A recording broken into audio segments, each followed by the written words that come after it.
Hello students, welcome back. तो last के कुछ पार्ट्स में हमने पढ़ा था कि किस तरीके से जॉन्सी बहुत ज़्यादा बीमार हो गई थी और वो बिल्कुल होपलेस हो गई थी। उसके अंदर से सारी ठीक होने की होप्स जो थी वो ख़त्म होती जा रही थी और विंडो के बाहर लगे हुए क्लाइंबर को देखकर उसकी लीव्स वो गिनती रहा करती थी और कहती थी कि जिस दिन ये लास्ट लीफ गिर जाएगी उस दिन मेरी डेथ हो जाएगी। स्यू ने ये बात बर्मन को बताई और तब बर्मन ने कहा कि मैं इसे ठीक करूंगा। Sue found Berman in his poorly lighted studio. In one corner of the room stood a blank canvas which had been waiting for 25 years to receive the first brush stroke of the promised masterpiece. तो स्यू को एक painting बनानी थी, हमने पिछले part में पढ़ा था। उसके लिए उसे एक मॉडल की ज़रूरत थी क्योंकि उसे एक बूढ़े आदमी की पेंटिंग बनानी थी। इसीलिए उन्होंने बर्मन से कांटेक्ट किया कि प्लीज़ आप मेरी पेंटिंग के लिए मॉडल बन जाइए। तो जब वो उनसे मिलने गई तो वो उनके एक पुअरली लाइटेड मतलब जहाँ पे बहुत ज़्यादा लाइट ना हो, अपने वो काम करने के स्टूडियो में मिले। एक कॉर्नर में रूम के एक खाली कैनवस था। आपको पता है ना कैनवस क्या होता है, जिस पे पेंटर्स पेंटिंग बनाते हैं। तो एक खाली कैनवस 25 ईयर्स से वहीं रखा हुआ था क्योंकि उस पर बर्मन ने प्रॉमिस किया था कि मैं अपनी लाइफ की सबसे अच्छी पेंटिंग, सबसे अच्छा मास्टरपीस बनाऊंगा। Sue told him of the dreadful idea which Johnsy had concerning the last leaf, and she said that she feared that Johnsy would really die when the last leaf fell. उसने Johnsy के बारे में बर्मन को बताया क्योंकि बर्मन दोनों को ही बहुत ज़्यादा चाहते थे और वो उनका बहुत ख्याल रखते थे। तो उसने बताया कि किस तरीके से जॉन्सी उस लास्ट लीफ की तरफ देखते हुए मरने का इंतज़ार कर रही है और जॉन्सी को डर है कि अगर स्यू इसी तरीके से उसने बिहेव किया तो वो सचमुच लास्ट लीफ के गिरने पर मर जाएगी। Old Behrman shouted, "Who could be foolish enough to die simply because leaves fall from an old vine? Why do you permit such silly ideas to come into her mind? Oh, that poor little Miss Chauncey." तो ये सुनकर बर्मन बहुत ज़्यादा गुस्सा हो गए। उन्होंने कहा ये कितने बेवकूफ़ी भरे आइडियाज़ आते कहाँ से हैं और तुमने उसको इतना सोचने का परमिट क्यों किया है, बेचारी एक Johnsy. "She is very ill and very weak," explained Sue, "and the fever had left her mind full of strange ideas." Berman took a seat and prepared himself to pose for Sue as a model. स्यू ने explain किया कि Johnsy बहुत बीमार थी और इसी वजह से बीमार पड़े पड़े उसके दिमाग में खाली आइडियाज़ आ रहे थे। बर्मन कमरे में आए और स्यू के लिए मॉडल की तरह पोज करके बैठ गए। When Sue woke up the next morning, she found Johnsy with dull, wide-open eyes looking at the window. "Put up the curtain, I want to see," Johnsy said quietly. अगले दिन जब सू जागी तो उसने देखा कि जॉन्सी बहुत डल है और बस वो आंखों को खोल के बाहर देख रही है विंडो के।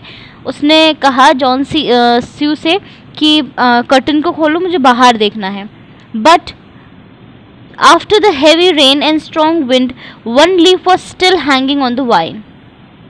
स्यू ने उसकी बात मानी, लेकिन क्या हुआ कि देखा उसने कि बहुत तेज़ बारिश और तेज़ हवाओं के बाद भी एक लीफ थी जो अभी भी उस क्लाइंबर पे लगी हुई थी। द लास्ट लीफ, उस क्लाइंबर की last leaf still dark green, बिल्कुल डार्क ग्रीन थी। It hung from a branch some 20 feet above the ground, और वो लगभग ज़मीन से 20 फीट ऊपर लगी हुई थी।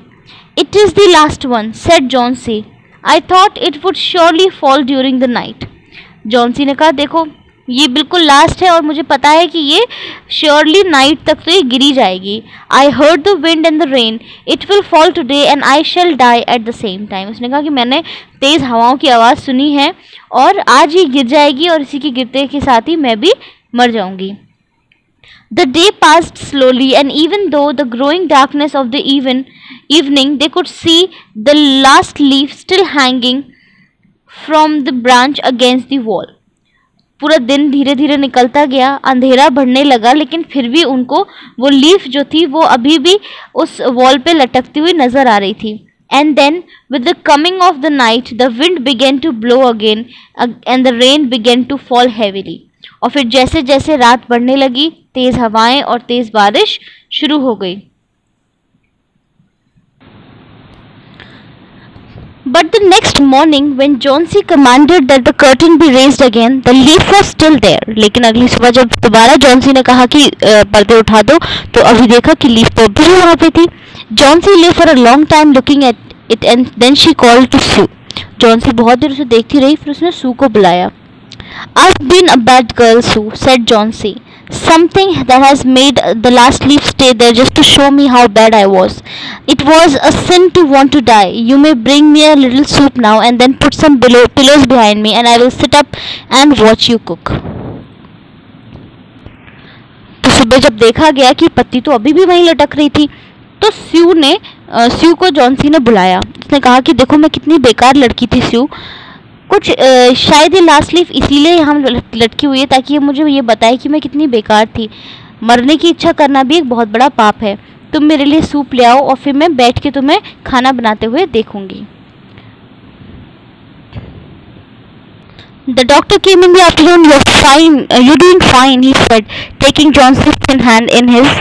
In another week you will be so perfectly well. Now I must go to see the another patient downstairs. उसने कहा अब तो तुम बिल्कुल ठीक हो और कुछ दिनों में तुम बिल्कुल ठीक हो जाओगी. अब मैं दूसरे पेशेंट्स को देखने जाऊंगा. His name is Berman. He is some kind of artist, I believe. Pneumonia too. There is no hope for him, but I'm sending him to the hospital in order to make him more comfortable. तो उसने कहा कि मैं दूसरे patient को देखने जा रहा हूँ. उसका नाम बर्मन है, शायद वो आर्टिस्ट है. उसको भी निमोनिया हुआ है लेकिन अब उससे ठीक होने के कोई चांसेस नहीं है. मैं उसे हॉस्पिटल भेज रहा हूँ ताकि वो और कंफर्टेबल फील करे. The next day Sue came to the bed with where Johnsy lay. The doctor tells me that soon you will be perfectly well, Sue said, putting her arm around Johnsy. Johnsy smiled at her happily. Isn't it wonderful? Sue continued. But now I have something important to tell you. तो स्यू ने कहा कि स्यू आई उसके पास. ने कहा doctor ने बताया कि तुम बिल्कुल ठीक हो जाओगी. और जॉन्सी बहुत अच्छे से स्माइल करने लगी. लेकिन फिर स्यू ने कहा कि अब मुझे तुम्हें कुछ बहुत ज़रूरी बताना है. Old Mr. Berman died in the hospital this morning of pneumonia.